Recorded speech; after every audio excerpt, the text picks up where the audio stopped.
Well, I'm Howell. I don't know the names of most of you here, so you have an advantage over me. Do you like your name? Nobody here likes their name. Ellen. Oh, that's a lovely name as well, isn't it? Nobody other than Ellen likes their name.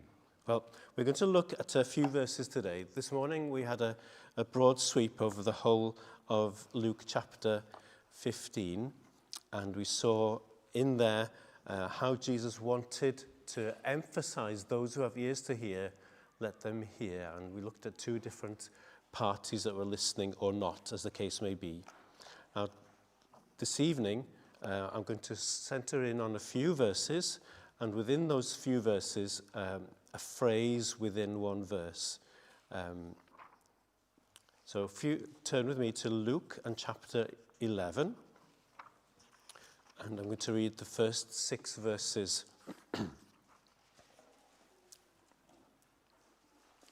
The context here is in previous chapter, Jesus has shared or taught the Good Samaritan parable, and then he spent time with Mary and Martha, where he said that Mary had chosen the better part, the good portion, and that it would not be taken away from her. And we then read in verse 1 of chapter 11. Now Jesus was praying in a certain place, and when he finished, one of his disciples said to him, "Lord, teach us to pray as John taught his disciples." And he said to them, "When you pray, say, 'Father, hallowed be your name. Your kingdom come. Give us each day our daily bread, and forgive us our sins.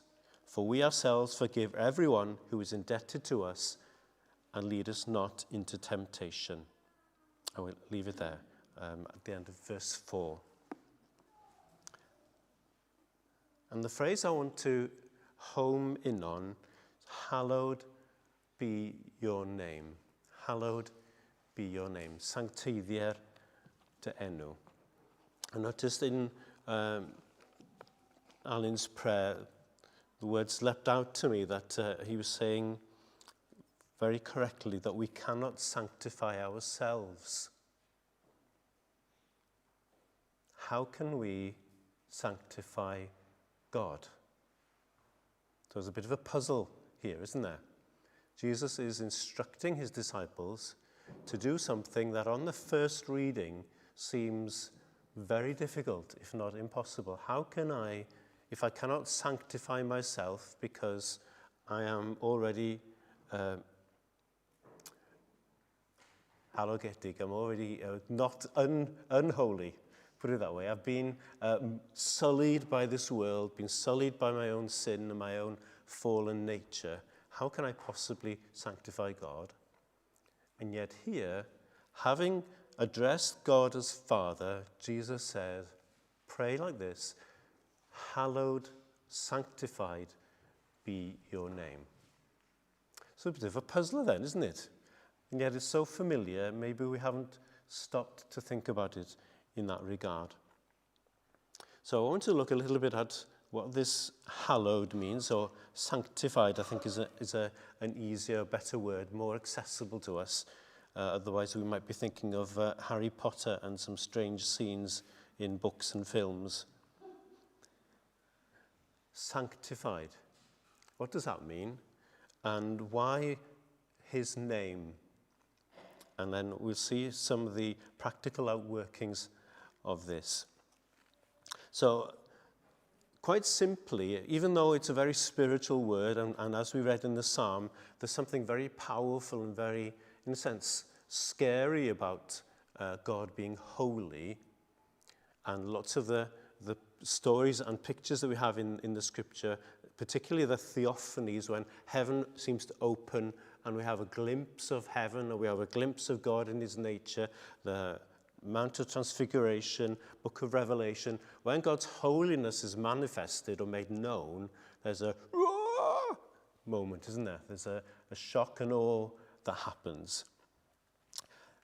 In its essence, the word holy means apartness, being set apart, being set to one side or placed in a place where we want to give it a particular meaning and importance. And if we want to bring it down to one of the other phrases in the prayer, since we were all locked down, I started baking bread for us as a family. Many reasons, but I carried on because I enjoy it. But there's a particular part of our daily bread that is set apart for Howell, and that's the crust. Some people have nothing to say to a crust, but to me it's the best part of the loaf.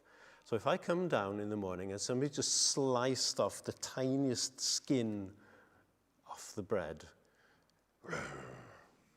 I get cross because that holy bit that is just for me has been, well, misused and abused. So that's a very down-to-earth sense of it. But we understand that, don't we? We have things that are set apart in our lives for many different purposes in life. But as we see here, in the things of God, there's a degree and there's a magnitude and a sense of power and specialness about God in his apartness that transcends a crust of bread by many, many degrees of magnitude. But that's what it is in essence. It's something that is set apart for a special purpose, or particularly when we think of holy things, to be consecrated, to be revered, to be treated in a special and appropriate manner, and that we then address ourselves to it with appropriateness. So that's what it means in its essence. And the Hebrew and the Greek and the English and the Welsh in that regard all carry that same meaning. So we don't lose anything in translation in that regard. Hallowed be your name. Sanctified be your name. Well, my name is Howell, and I haven't heard anyone calling out their name. That's fine. I know Ellen's name from a while ago, and I know Julie at the back. She's my wife, so I should know her name. And Sam at the back there, I had the honour of being one of the two people on earth who named him Sam. I mean, he was named after my grandfather, Tide Samuel Davis, who was a minister in this town during the 60s and 70s, early 70s. So I feel a particular connection with this place, and this very pretty picture that Sam has settled back here, that once again there's a Samuel from our family in this area serving the Lord. So lots of reasons why we named him. But do you know why you were given your name? Do you know what it means? I have a particular delight in that sort of thing. So my name, Howell, means one who is seen clearly or who sees clearly, her will.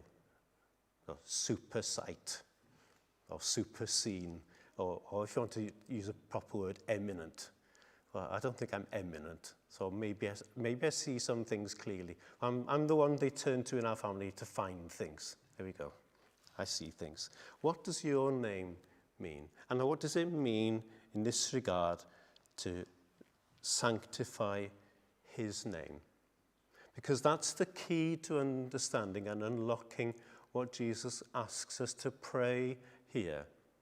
He's not asking us to make God holy, because he is holy. Holy is he. It wasn't a please be holy God that we read in the psalm. Holy is he. It is who and what he is. But in our prayer here, Jesus teaches us that we should sanctify, that we should hallow his name, that it should be made holy, sanctified. And I want to just spend a few moments with that for you, and to hopefully see how it can really deepen our prayer life to understand what Jesus is driving us towards in this regard. So the first aspect is that we are to sanctify, give a special place of honor and apartness for his name, that we don't treat it like other names. We don't tread it underfoot. We don't bandy it about, that we give it its honor that it's due. Give him the praise and honor and glory due to his name. So that's the very basic part of it. So as we saw in the psalm, that's a very good example of it. The psalmist here is expounding on who God is and using his names to ascribe greatness and honor to him, and saying things quite plainly, stating them. So that's a good place to start. But there's this particular significance to it being his name here. It's not just that we want to praise God. It's not just an evocation for us to be honoring of God or worshipping him, but to sanctify his name. And I hope that you've noticed in reading the Bible, in particular the Old Testament, that names have a particular significance and importance, and naming is an important act. If you want an example of it, you can look at the naming of Jacob's children. There's a story and a reason given for each name, and often a name is changed, given at a particular time. And we're sitting here in Penuel, and there's an example there of Jacob who had his name changed to Israel. That aspect of him being wrestling with God, seeing God face to face, and God giving him the name Israel. Well, it's important because there's a significance to that name, and there's a significance to the meaning, there's a significance to the story, but in particular, sanctify his name here, God's name. And the Jews have a particular way of revering and sanctifying God's name, in that they won't utter his name, lest they, in a state of fallenness and sin, sully or bring disrespect or sin by misusing or using his name in vain. And so what they do is they have a nickname for God, not in a disrespectful way, but they call him Hashem, the name, which is interesting, isn't it? That Jesus here tells us to sanctify his name, and the Jews know him by the name. The name referring, of course, to God's revelation in Exodus 3 to Moses of, I am that I am has sent you. And so there are lots of stories like that about the significance of names, and in particular God's name. God's name has power. God's name is to be revered. It's not just a way to differentiate between one and another, that God's got a better name than any other God. You know, it's not that. It says something about him. It indicates and proclaims the essence, the person, the attributes, the character of the one so named. So there is power in the name of God, the power of learning and knowing and having a sense of who he is. So if you think about it like that Jesus is, in telling us to pray this, he is working something in us of sanctification, that we are revering, that we are hallowing, we are sanctifying his name. We're giving it that place of honor in our lives and letting it do its work in us. It's a way by which we know God. An example of that, of course, is in Matthew chapter 1, where Joseph is told in his dream, you shall call his name Jesus, for he will save his people from their sins. So in the name of Jesus, there is an example and an expression of who he is and what he has come to do and what that means for us. So a good exercise for you, whenever you come across a name of God in Scripture or in a hymn or in a reading, or in a sermon, or in your conversation, think about what that name means, and what does it reveal to you of the nature, the person, the character, the work of God for his people. There's a telling of story in a name. I told you the story of giving Samuel a name, and it connected us in a way, didn't it? There's something like that in thinking and meditating on the names of God. So it's not just an intellectual exercise, but by praying this and by having that attitude of heart that we are wanting to sanctify his name, it is sanctifying him in our eyes and in our hearts and in our lives, isn't it? We're giving him that place of honor, and we are even understanding him better and having an experience of him. Just think sometimes when you're singing, holy is he, holy is he, holy is he, and a silence comes upon you.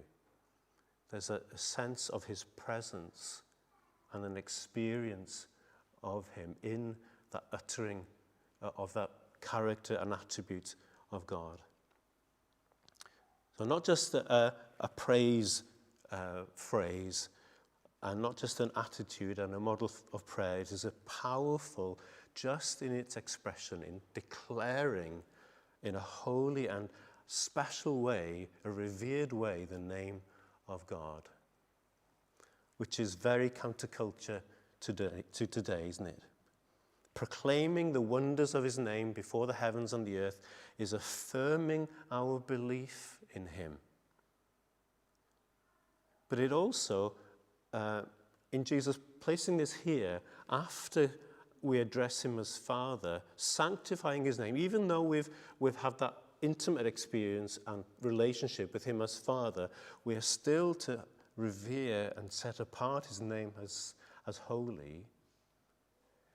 It prepares us for the rest of the petitions in the prayer. It enables us to be in that right attitude, to pray, your kingdom come, your will be done. Give us this day our daily bread, not in a grasping way, but in a sense of who we are and who he is, and our place before him, and a reverence in that asking. So there's something powerful in that proclamation. And there's a reason, it's in our nature, there's a reason why football crowds call out the names of the players and praise them, because it does something to them. It also lifts the team. And God knows this about us. And he wants us to have that special place in our heart and in our life for his name. And so I just want to use some of his names, throw some of them out for you to think about. And maybe one or two of them will rest with you, will be highlighted for you, and you can think and meditate on them and pray them through. Some of the names that God uses for himself. He reveals himself in this way to his people. In Genesis 28, verse 13, and also in Exodus chapter 3 and Matthew 22, we hear that God is the God of Abraham, Isaac, and Jacob. God of Abraham, Isaac, and Jacob. Well, he's using men's names there. What's that say about him? Well, it's linked to being the same yesterday, today, and tomorrow. It tells us of him having a relationship with us. It tells us about his multi-generational care for us, of his covenantal, unchanging, unceasing love. That's just a few things. But just meditate on, what does it mean, God of Abraham, Isaac, and Jacob? Sanctify it. The Lord God, the I am that I am, that ultimate expression of him to Moses.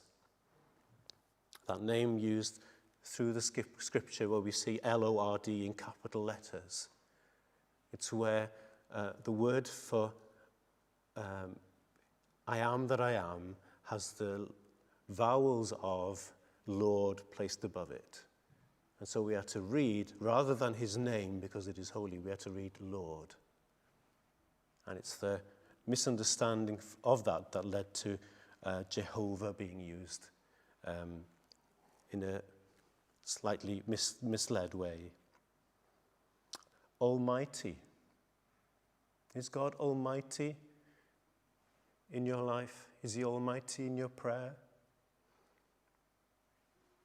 Just think about sanctifying God's name as almighty, the almighty God in your prayer. How would that change how you pray? The Holy One, holy is he. How does sanctifying that name, that aspect of his character and person, how does that change my prayer? The Most High, the everlasting God. There are so many others that if we just revere and sanctify and place ourselves in the right attitude towards these names, think of that work of sanctification in our hearts. And then in that relationship that we see expressed in the Old Testament, we also then see God's people responding to that by giving him names that speak of the relationship and the experience that they have had of him. Names such as my portion, my refuge, my strength, my rock, my Father, my salvation, my shield, my light, my Redeemer.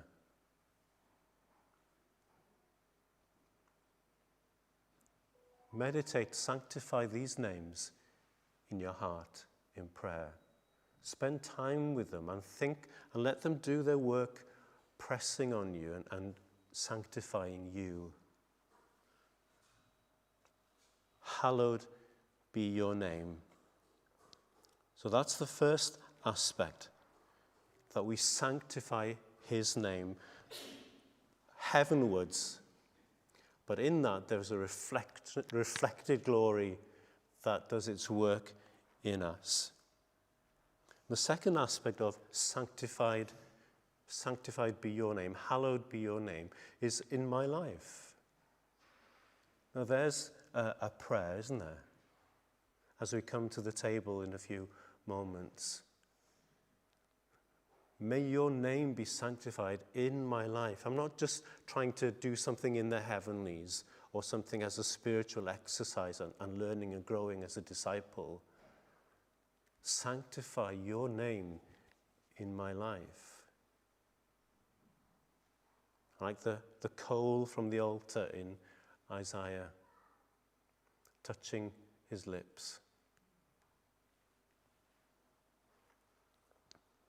Do we take his name in vain? Well, I'm sure we're fairly careful, aren't we, not to bandy his name around and not to use it as a swear word, which is such a thing today. People who know nothing of God or Jesus are cursing with his name on their lips. And it's almost like the worst curse word today, thrown around without a thought. That is terrible. And that's why the Jews take care with literally the name of God. But there's much more to not taking God's name in vain than being careful how we use it. I sort of introduced you to Julie earlier. Julie was previously known as Julie Knox. She's now known as Julie Edwards because she has taken my name. It's a phrase we use, isn't it? Have you taken the name of God in vain? Well, we don't do it deliberately, do we? I hope. But are we living that life before the world that sanctifies his name? May your name be holy in my life before the world. That there's a song we used to sing at the end of Sunday school in the church where I grew up in Wrexham. May others come to know of God's love through my life. May my name be sanctified, your name be sanctified in my life, that we might be the light of the world and the salt of the earth. Not because we're special, but because God is sanctified and sanctifying us. Do we have that form of religion without its power? Do we fall into that category of the Pharisees that Jesus was so harsh about, that we're whitewashed sepulchres, clean on the outside, but inside a festering mess?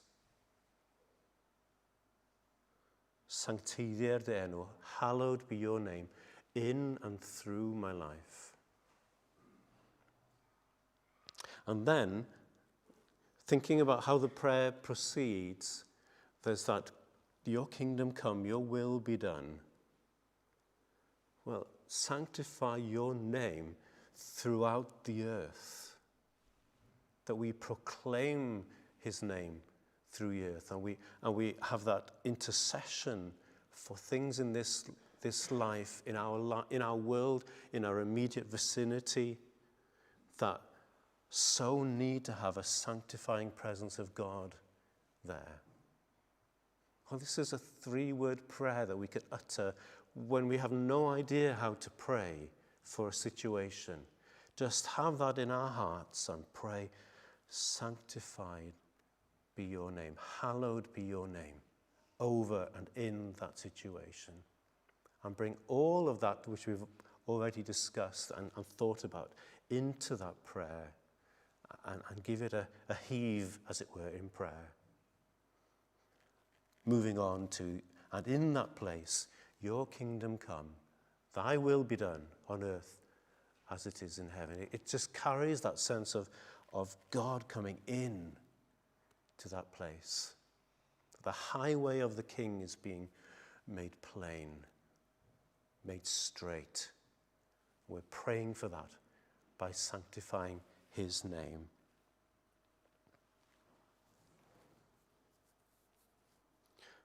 Interesting that you're looking at the gospel through Leviticus and in Leviticus, according to Leviticus. Well, it's such a difficult book in some regards, but this is what's going on in that book. It's all about the holy. And there are some things that are distant and removed from our life today.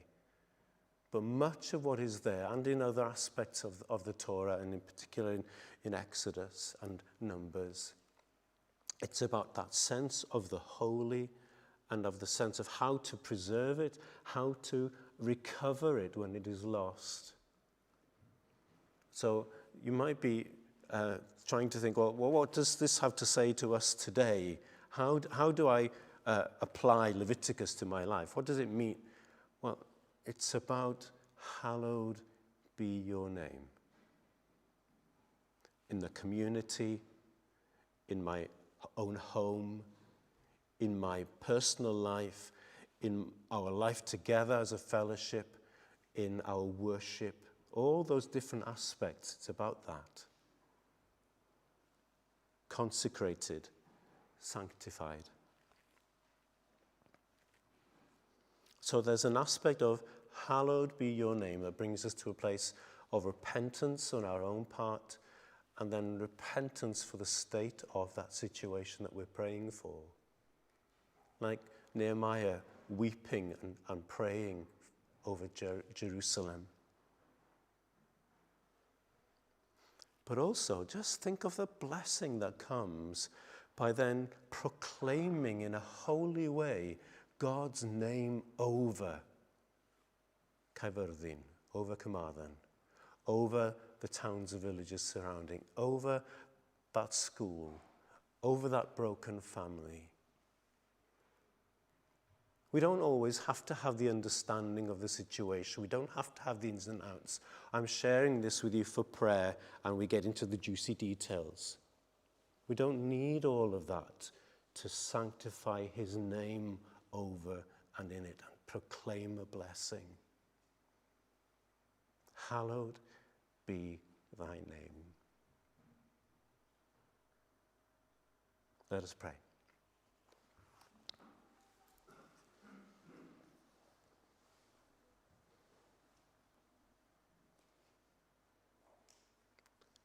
Father, hallowed be your name. Thank you that you have chosen to reveal yourself to us, and that you have spoken your name to us and over us. May our lives reflect the holiness of your name, and may we be that city on a hill, light of the world, salt of the earth, declaring your holiness by word and deed and witness, that we might bring your blessing of holiness to this world. Forgive us, Lord, that we do not live up to this most of the time, and we are distracted and fall short. But we so thank you that Jesus is more than holy enough to make up for all our shortcomings. And that, Jesus, you have paid that price to wash us whiter than snow. In your holy and precious name, amen.